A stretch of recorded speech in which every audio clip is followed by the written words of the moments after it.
लिख ले 9753003275। सब गैरेज ला तोला देखा हूँ, गौरी शंकर सो तोला मिला हूँ। सब गैरेज ला तोला देखा हूँ, गौरी शंकर सो तोला मिला हूँ।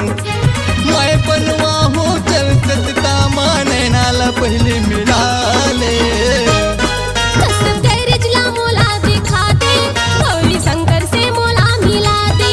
कसम गैरेज ला मोला दिखा दे, गौरी शंकर से मोला मिला दे। गाड़ी बिगड़ के बीच रास्ता में जोड़ी सैला बनवा दे। कसम गैरेज ला तोला देखा हूँ, गौरी शंकर सो तोला मिला हूँ।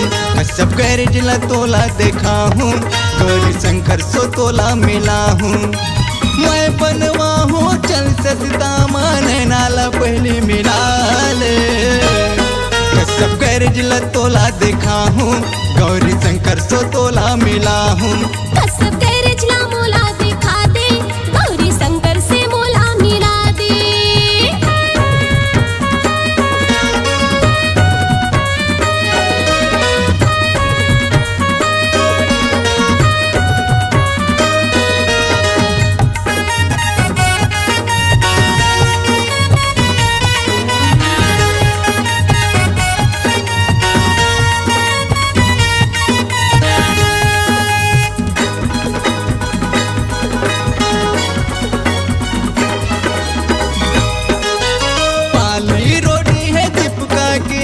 झाबर महावे दुकान क्लीनिंग सुधा मैकेनिक के वो हर झपेली महावे मकान।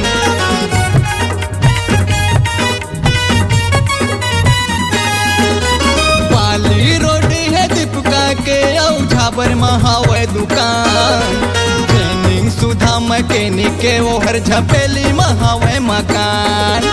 चल बनवा पे तै सस्ता बहादुर संग नैना मिला हूँ। कसम गैरेज ला मोला दिखा दे, गौरी शंकर से मोला मिला दे। कसम गैरेज ला तोला देखा हूँ, गौरी शंकर सो तोला मिला हूँ।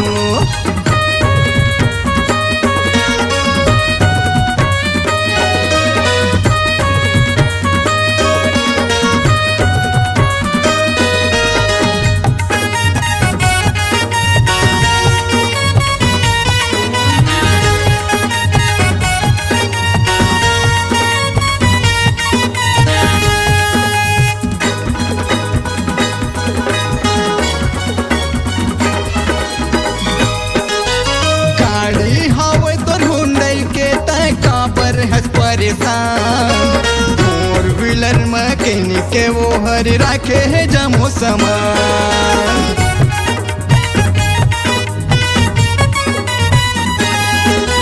गाड़ी हवे तोर हुंडई के तय का पर हस परेशान फोर व्हीलर मैकेनिक के वो हर राखे है जमो सामान। चल बनवा पे तै सस्ता बहादुर संग नैना मिला हूँ। कसम गैरेज ला मोला दिखा दे, गौरी शंकर से मोला मिला दे। कसम गैरेज ला तोला देखा हूँ, गौरी शंकर सो तोला मिला हूँ। मैं बनवा हूँ चल सस्ता माँ नैना से नैना मिला ले। गौरी शंकर के गैरेज में जाबो, चल नैना से नैना मिलाबो। चल नैना से नैना मिलाबो, गौरी शंकर के गैरेज में जाबो। गौरी शंकर के गैरेज